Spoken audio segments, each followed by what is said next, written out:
बहुत समय पहले, जब धरती अभी जवान थी, रात होते ही आकाश असीम अंधकार का विशाल विस्तार बन जाता था। वहां न तारे थे, न चांद, केवल असीम काला पर्दा जो दुनिया को ढक लेता था।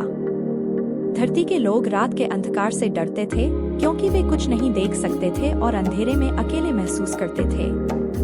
इन प्रारंभिक निवासियों में एक बुद्धिमान और दयालु महिला थी, जिसका नाम आर्या था।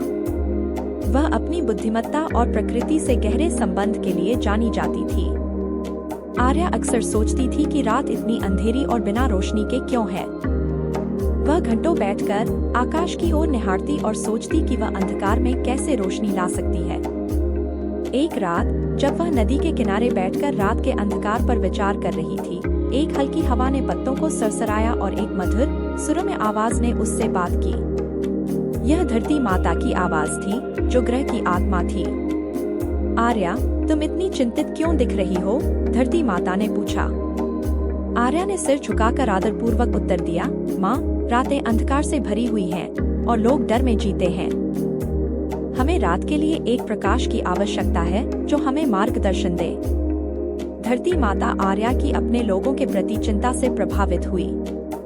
तुम्हारा दिल बहुत दयालु है, आर्या। मैं तुम्हें रात के लिए एक प्रकाश का स्रोत बनाने में मदद करूंगी। लेकिन यह कार्य केवल मेरा नहीं है, तुम्हें भी मदद करनी होगी। आर्या ने उत्सुकता से सहमति दी। माँ, मुझे क्या करना होगा, बताइए। धरती माता ने आर्या को नदी का सबसे शुद्ध पानी, पहाड़ों के सबसे चमकीले पत्थर और रेगिस्तान की सबसे अच्छी रेत इकट्ठा करने का निर्देश दिया।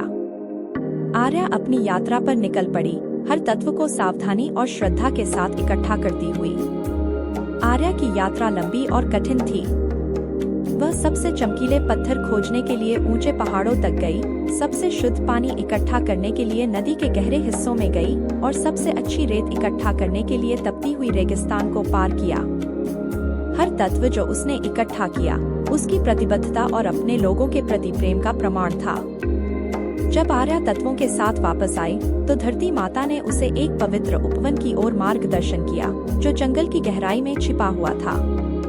उपवन के केंद्र में एक बड़ा, प्राचीन वृक्ष था जिसमें खोखला तना था। धरती माता ने आर्या को तत्वों को खोखले तने में रखने का निर्देश दिया। आर्या ने बड़ी सावधानी से सबसे शुद्ध पानी डाला, सबसे चमकीले पत्थर रखे और सबसे अच्छी रेत छिड़की। वृक्ष एक नरम, चमकदार रोशनी से जगमगाने लगा। फिर धरती माता ने प्राचीन जादू के शब्द बोले और वृक्ष की रोशनी और भी तेज हो गई, उपवन को एक गर्म, सुकून देने वाली चमक से भर दिया। अब आर्या, धरती माता ने कहा, अपने हृदय का एक टुकड़ा लो और उसे वृक्ष में रखो। यह रोशनी को उसकी आत्मा और उद्देश्य देगा। आर्या एक क्षण के लिए झिझकी, लेकिन अपने लोगों के प्रति प्रेम ने उसे आगे बढ़ने की शक्ति दी। उसने अपने हृदय पर हाथ रखा और एक छोटा, चमकदार टुकड़ा निकला। उसने धीरे से उस टुकड़े को वृक्ष में रखा। वृक्ष की रोशनी और भी तेज हो गई और अचानक एक चमकदार गोला वृक्ष से निकलकर आकाश में चढ़ गया। गोला रात के आकाश में बस गया और पहला चांद बन गया।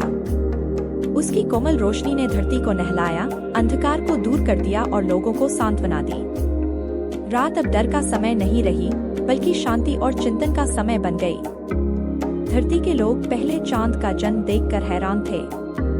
वे उसकी सुंदरता और उसने दुनिया पर जो कोमल प्रकाश डाला, उससे मोहित हो गए। बच्चे उसकी रोशनी में खेलते थे और परिवार कहानियां और गीत साझा करने के लिए इकट्ठा होते थे। रात का डर आश्चर्य और कृतज्ञता की भावना से बदल गया।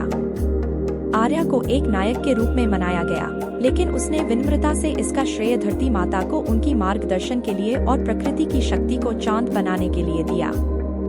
उसने अपना जीवन प्रकृति के साथ सामंजस्य में जीना जारी रखा, दूसरों को धरती का सम्मान और देखभाल करने के महत्व के बारे में सिखाया।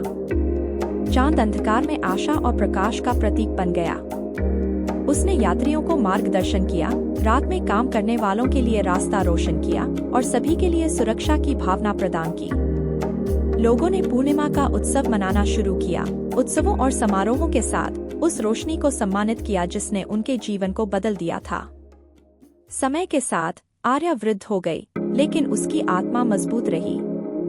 उसने अपने दिन पहले चांद की कहानी और धरती माता से सीखे गए सबक साझा करने में बिताए। उसने करुणा, समर्पण और प्रकृति की शक्ति के महत्व को सिखाया। उसकी बुद्धिमत्ता पीढ़ी दर पीढ़ी प्रसारित होती रही और उसकी विरासत लोगों के दिलों में जीवित रही। चांद चमकता रहा, हर किसी को उस रात की याद दिलाते हुए जब आर्या ने दुनिया में रोशनी लाई थी। यह कलाकारों, कवियों और सपने देखने वालों के लिए प्रेरणा का स्रोत बन गया।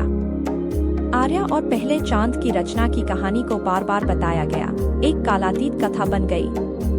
आज भी जब लोग चांद को देखते हैं तो वे आर्या के बलिदान और धरती माता के जादू को याद करते हैं। चांद यह याद दिलाता है कि सबसे अंधेरे समय में भी हमेशा एक प्रकाश होता है जो हमें मार्गदर्शन कर सकता है।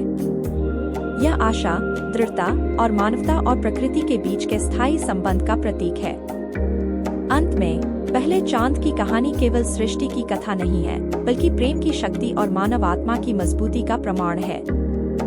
यह हमें सिखाती है कि समर्पण और एक शुद्ध हृदय के साथ हम किसी भी अंधकार को पार कर सकते हैं और दुनिया में रोशनी ला सकते हैं। और इस तरह पहला चांद चमकता रहता है, प्रकाश और आशा का एक बीकन, हमें रात के माध्यम से मार्गदर्शन करता है और हमें धरती और उसके अद्भुत चमत्कारों के साथ साझा किए गए कालातीत बंधन की याद दिलाता है।